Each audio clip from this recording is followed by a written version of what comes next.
Okay, today we're going to look at Lesson 16, and I don't have a specific I can statement or learning objective today. We're really just going to talk about some more polynomial stuff, just tie up some loose ends, look at some last problems before we end the unit and take our test over polynomials.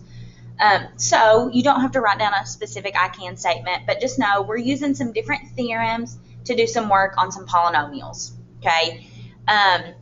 Remember, the video is going to go faster than we would go if we were in person, so keep that in mind. You're welcome to pause, rewind, watch the video at your own pace. I do ask that when we get to the examples, you write those down and practice with me so that you can use those on your Math Excel work.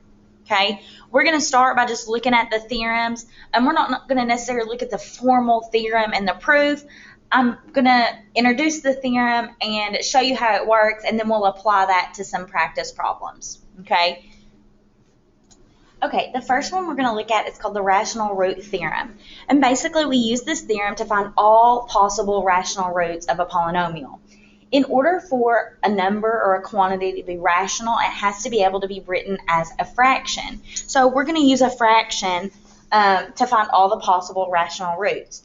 So you do plus or minus, you do factors of the constant that's at the end of the polynomial on top, factors of the leading coefficient, or that number in front of that very first variable on the bottom, and then you come up with all the possible combinations or all the possible fractions from those listed numbers. Okay, now that doesn't mean that they're all roots or solutions or zeros.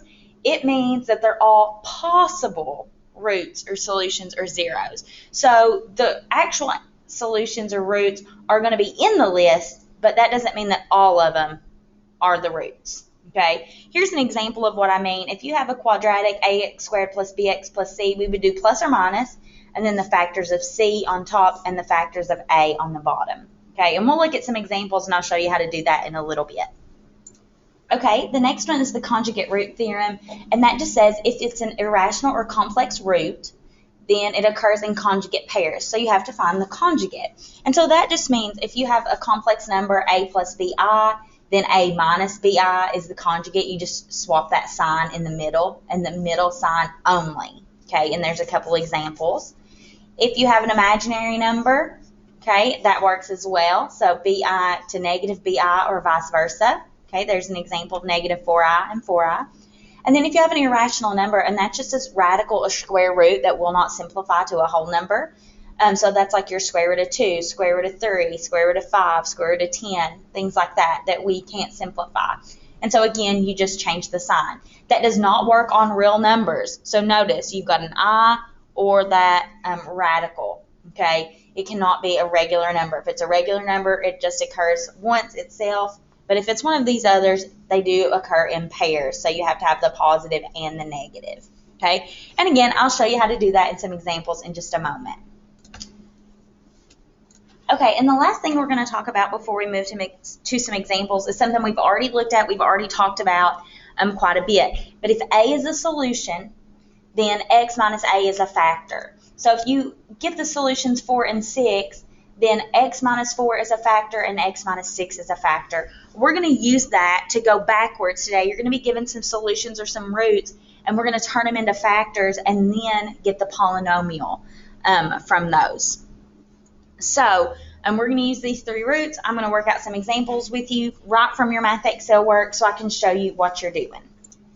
Okay, so we're just starting with for 3 problems, and they say a polynomial with rational coefficients has these roots, find 2 additional roots. So that's that conjugate root theorem. So we have 11 minus the square root of 6, so we also need 11 plus the square root of 6.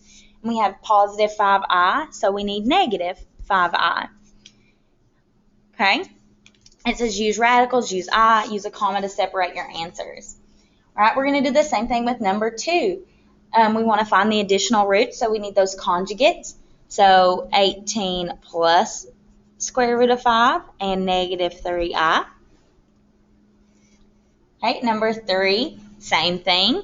So 8 minus square root of 5 and then positive 3i. Okay, so on those first 3, you're just listing out those conjugates. That's it. Just change if it's a complex, change that middle sign. If it's imaginary, just change that sign in front. Okay, our next three say find the polynomial equation with real coefficients that has the given roots. So first what we have to do is see if there are any conjugate pairs. Okay, so we have 4, that's just a real number, so we leave it. Negative 7i, that's imaginary, so we need the opposite, which is 7i. Now we're going to use that if a is a factor, or if a is a solution, then x minus a is a factor, and we're going to turn these three things into factors. So x minus 4, x plus 7i, and x minus 7i. Okay, and when you list them out, you want the pairs to go together. So if there was an opposite of 4, we would have put the two 4 factors together, and then we put the two 7i factors together. Okay, so we have to simplify this out. Now, you can do it a couple different ways. You can do the FOIL or double distributive property with these two, and then these. You can go a lot of different routes, but I'm going to use a shortcut that we know. If you have a binomial times a binomial, and one's a positive, one's a negative, and everything else is exactly the same, we have a shortcut for that, and that's x squared minus 49i squared. You just square everything. Okay, x times x is x squared, 7 times 7 is 49, I times I is I squared, and we have the negative because a minus and a negative. Or I mean a positive and a negative. All right, we bring down the x minus 4. Now on this, if you have an I squared, that's like having a negative, the square root of a negative 1 squared, which just gives us a negative 1. So this is going to change to x squared minus 49 times negative 1. And that's going to change, so we have x minus 4 times the quantity x squared plus 49. Now we can do that double distributive property. So x times x squared is x cubed. X times 49 is 49x. Negative 4 times x squared is negative 4x squared. And negative 4 times 49 is negative 196. Okay, now my answer is kind of out of order here, but if you look, your problem already has the polynomial laid out. You're just filling in the blank. So what did we have in front of x squared? We had a negative 4. Well, that negative's already there, so we just put in a 4. And then we had 49x, so positive 49x, and then minus 196. And that's your answer. Okay, number 5, we're going to do it the same kind of way. This one's going to be a little bit easier, though, because negative 3 and 10, those are both normal, real numbers. We're used to those, okay? All right, so since these are real numbers, we don't need the conjugate pairs. We're just going to turn these into factors. So x plus 3 and x minus 10, all right? X times x is x squared. X times negative 10 is negative 10x. 3 times x is 3x. 3 times negative 10 is negative 30. I combine the middle, and I'm going to get x squared minus 7x minus 30. Okay? Now, number 6, we're doing the same kind of thing, except we have a complex number here, so we need that conjugate pair. So instead of 2 minus 7i, we're also going to have 2 plus 7i. And now we need to make those factors. And this is going to be a little bit tricky, so pay attention to what I'm doing. X minus this, 2 minus 7i. Okay, that's one factor. The other one is x minus 2 plus 7i. Okay, do you notice I didn't change that sign inside? I just put a negative in front of that whole quantity. Okay, now to make this a little bit easier, I'm going to distribute this negative. So I have x minus 2 plus 7i. And then I'm going to do the same thing over here. X minus 2 minus 7i. Now I'm going to have to do a triple distributive property here. And one thing that we can note is that we have 3 factors times 3 factors. So 3 times 3 is 9. okay? So when we have this all listed out, we should have 9 different factors. And you can go about this a couple different ways, okay? What I like to do is I like to take this first quantity and multiply it by everything in the second, okay? So x squared, negative 2x, and negative 7ix, okay? Now I'll do the same thing with the next one. So negative 2x, and then positive 4, and then positive 14i. Okay. Now I'll do the same with that last term. So that's positive, oh, and I'm running out of room. So positive 7ix, negative 14i, and negative 49i squared. Okay, so the first thing we're going to do is look for some like terms that I can combine. I notice that I have a negative 7ix and a positive one. Those cancel out. I have a 14i and a negative 14i. Those cancel out. Okay, so let's see what I'm left with. X squared minus 2x plus 4. And then this negative 49i squared, I know that I is a negative 1, so that's negative 49 times negative 1. That gives me a positive 49. Okay, now I can combine like terms again. So I have x squared, and then minus 4x, and then plus 53. All right, and that's what I'm going to plug in.